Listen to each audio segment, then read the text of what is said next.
Te amo, Deus, tua graça nunca falha. Todos os dias eu estou em tuas mãos. Desde quando me levanto até ao me deitar, eu cantarei a bondade de Deus. És fiel em todo o tempo, em todo tempo tu és tão bom. Com todo fôlego que tenho, eu cantarei a bondade.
Afrique, on va dire. La maman conférence la musro Afrique thème musro. Et j'étais content qu'il y ait une conférence aussi ici. La maman souli no conférence mais wendo rapukane. Je ne sais pas si vous vous souvenez du titre du message. Le titre du message, c'était l'évangile en temps de crise.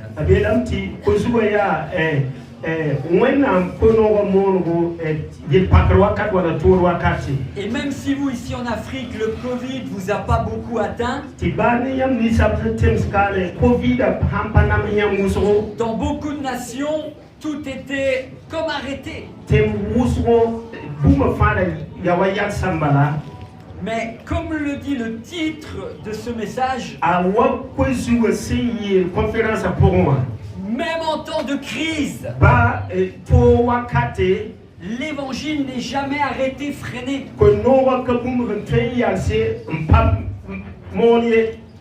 Parce que rien ne peut arrêter la bonne nouvelle.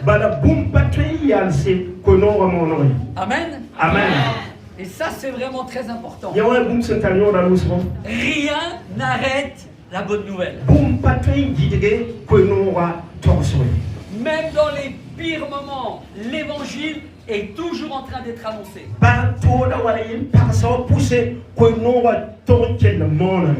Et je sais qu'ici en Afrique, vous vivez des temps de crise autres qu'en Europe. Vous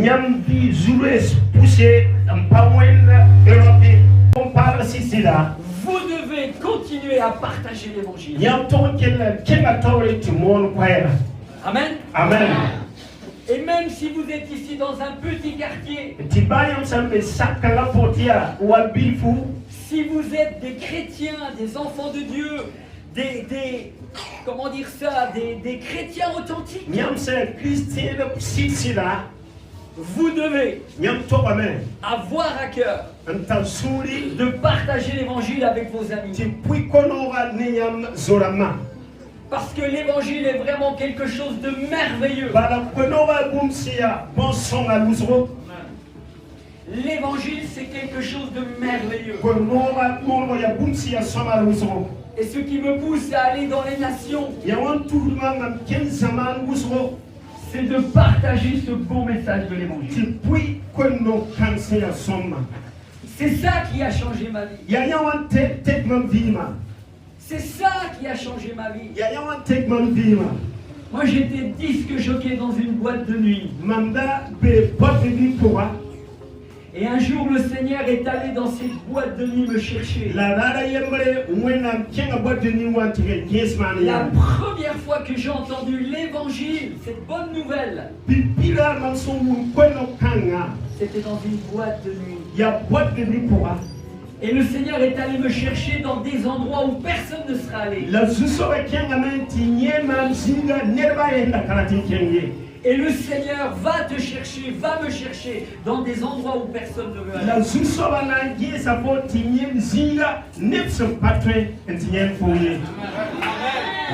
Et quand je viens en Afrique, je veux vraiment vous parler ce matin avec tout mon cœur. Quand je vais en Afrique ou ailleurs dans le monde, c'est important que vous reteniez, c'est que vous devez être des enfants de Dieu, des chrétiens engagés pour Jésus. Parce que ce matin-là, je vois que l'église elle est pleine. Mais c'est l'église, c'est bien le dimanche matin. Mais ce qui est plus important, c'est de vivre cet évangile quand vous allez sortir de l'église. Est-ce que vous comprenez? Est-ce que ici dans votre quartier, toi, vous, La Riziba. Vous là-bas, La Rizipolo. est-ce qu'on vous connaît comme un chrétien, une chrétienne authentique? Elinga binyam tiam ya tien sisirbi. Quelqu'un de sérieux? Netsensir tunwena sisira. Quelqu'un de sérieuse? Netsensir tunwena Est-ce que les sisira. gens disent de vous que vous êtes vraiment quelqu'un sur qui on peut compter? Seigneur kinyam kaseto yeti azala. Mandatumwen azala. Est-ce que les gens disent de vous que vous êtes quelqu'un qui témoigne de l'évangile? C'est ça qui est important. Parce que quand vous vivez l'évangile là dehors, et que vous êtes sincère avec Dieu, que vous êtes sincère avec Jésus, alors les gens autour de vous, ils ont envie de le connaître. Ils ont envie de le connaître. Quel évangile vivez-vous? Ça sert à rien d'être là le dimanche matin si vous ne vivez pas ce beau message de l'évangile. Que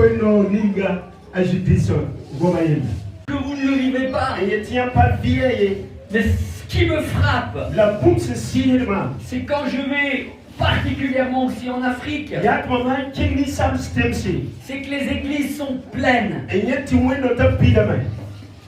Mais parfois les gens ne vivent pas l'évangile à l'extérieur.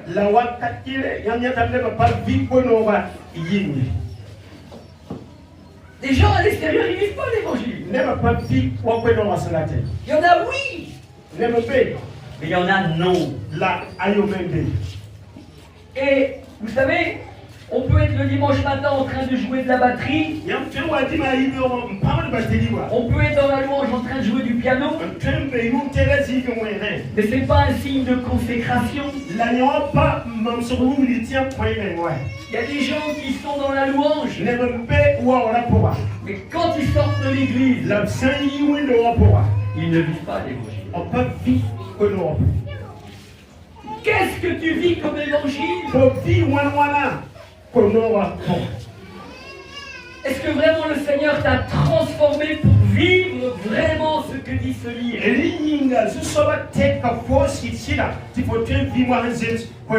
Ou bien à l'extérieur, tu continues à vivre un évangile qui n'a rien à voir avec ce livre?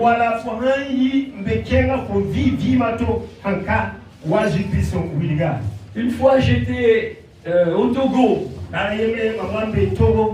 Et le dimanche matin, le frère qui m'a emmené dans une église, il a eu cette parole. Je sais pas, je pense pas qu'il ait dit cela pour juger. Mais à un moment donné, quand il m'emmenait dans ce culte, il dit, les gens vont à l'église, mais ils continuent à pécher. Les gens vont à l'église, et ils continuent à pécher. Et je crois que c'est vrai. Parce que ils ne prennent pas conscience qu'on ne peut pas jouer à l'évangile. Là, c'est Jésus lui-même qui l'a apporté sur la terre. Ce message, il a coûté la vie du Seigneur Jésus à la croix. Et il y a des gens qui disent qu'ils sont chrétiens. Et quand ils sont en dehors de l'église, ils oublient de vivre ce que dit ce livre. Ils sont dans l'église, mais ils continuent à pécher. Et vraiment ce matin, j'aimerais vous encourager à ne pas être des chrétiens qui sont des chrétiens qui finalement sont le dimanche matin, ils sont à l'église, mais finalement, quand ils sortent d'ici, ils sont plus chrétiens.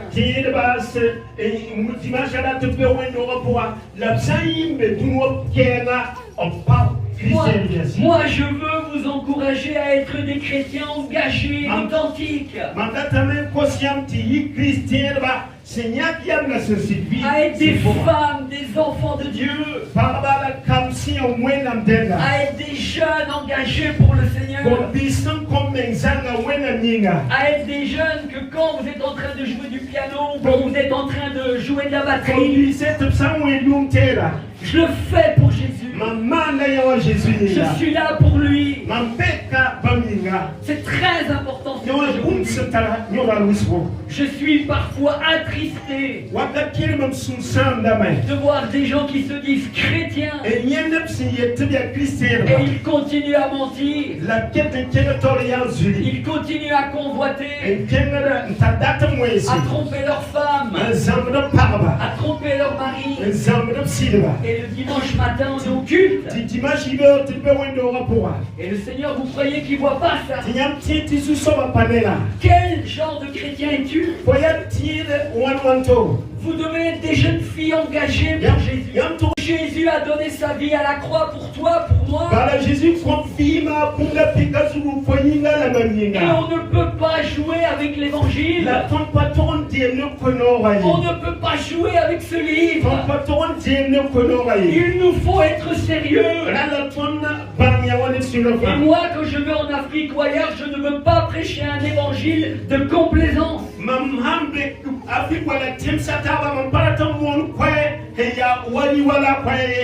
Je veux prêcher un évangile qui nous remue, un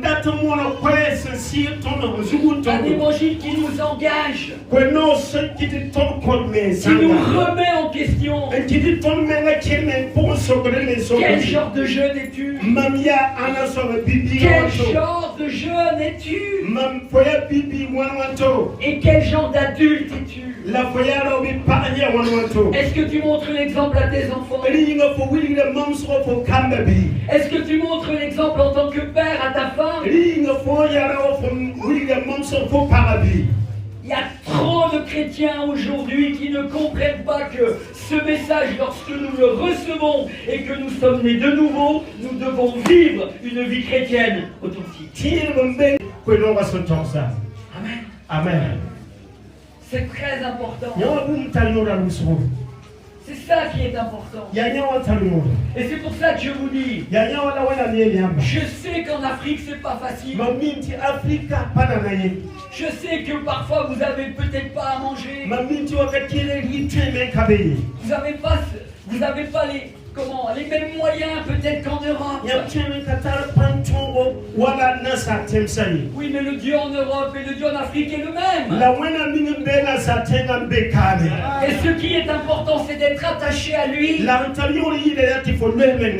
Parce que le Dieu qui pourvoit mes besoins en Europe est le même qui pourvoit ici en Afrique.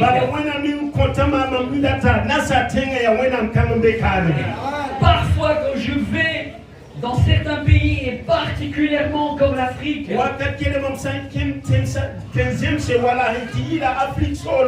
quand on voit un blanc, je sens ça. Les gens me regardent comme si j'étais un dieu. Parce qu'ils regardent ma couleur de peau. Et ils disent, ce blanc il va m'aider financièrement. Ce blanc il va me donner ça. Mais moi je ne suis qu'un blanc de couleur de peau différente. Et c'est pas sur ma couleur de peau que tu dois compter. C'est sur le Dieu qui est le même. Intimidé intérieurement. Je suis triste parce que je vois les visages qui me regardent au lieu de regarder à Jésus. Parce que je vous dis encore une chose, le Dieu qui agit en Europe est le même qui agit en Afrique. C'est vous qui faites la différence en me regardant. Mais la Bible dit que Jésus a racheté pour Dieu son Père des hommes, des femmes, des enfants de toute race, de tout peuple, de toute nation. Jésus a racheté pour Dieu son Père. Jésus la femme des hommes, des femmes, des enfants. De toute race. De toute couleur de peau. Pour Dieu son Père. Et au-delà de ma couleur de peau, Jésus a touché mon cœur. Jésus a touché ton cœur. Il t'a sauvé. Et un jour dans le ciel, il n'y aura plus de race. Il n'y aura plus de culture terrestre. Il n'y aura qu'une culture. C'est la culture de Dieu. C'est la culture de l'évangile. La même. Quand vous allez arriver au ciel, ce n'est pas un autre Jésus que vous allez rencontrer. Vous allez rencontrer le même Jésus qui est dans ce livre. Il est la parole qui est venue sur la terre. Et il est la parole qui a parlé. Il est la parole qui s'est incarnée. Et quand nous arriverons au ciel, c'est le même Jésus qui est dans ce livre que vous allez voir. Amen. J'ai prévu de prêcher ce matin. Mais je veux vraiment ce matin vous encourager ici à être des témoins de Jésus authentiques. Des jeunes filles, des jeunes hommes engagés. Parce que ce qui est important finalement, c'est pas ce que votre pasteur voit en vous. C'est pas ce que le pasteur voit en vous. Ce qui est important, c'est ce que Jésus voit en vous. Parce que le pasteur, lui, vous voit d'une manière. Mais Jésus vous voit tel que vous êtes exactement.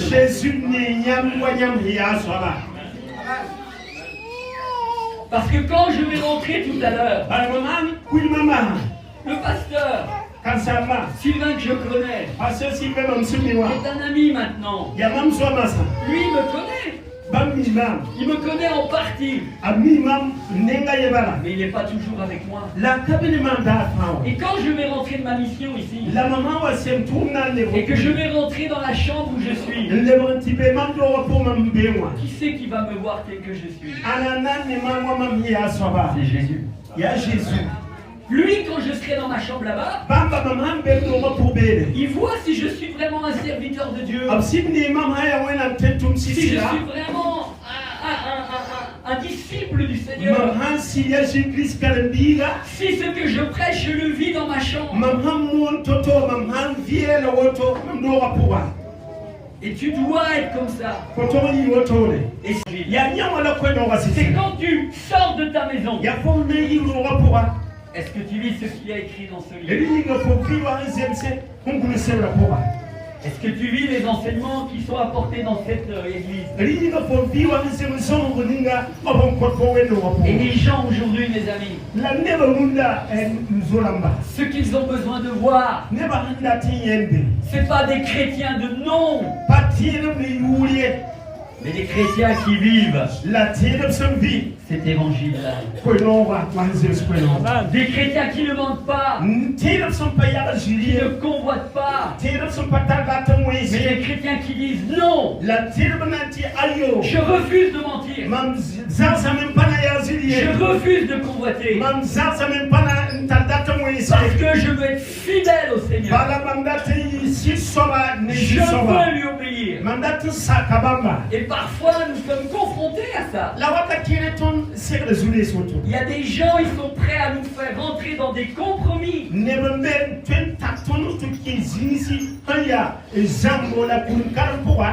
Oh, des compromis, c'est, écoute, si tu fais ça, hein, si tu mens là, eh ben moi je te donne ça.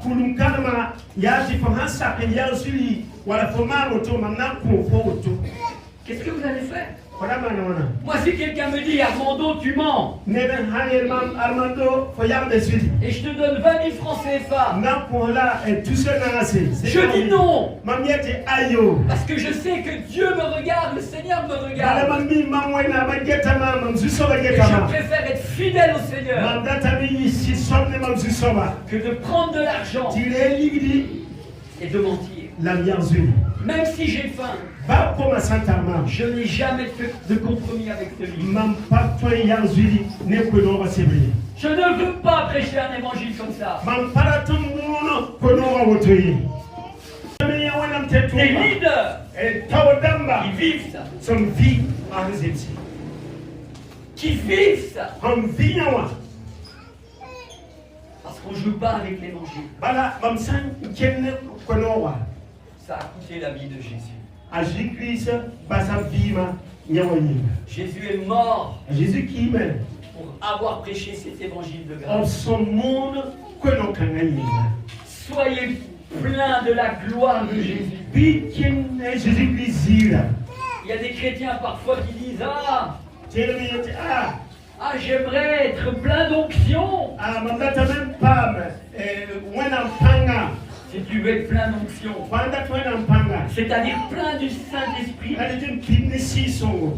passe du temps avec Jésus. Marche avec lui. Lis la Bible.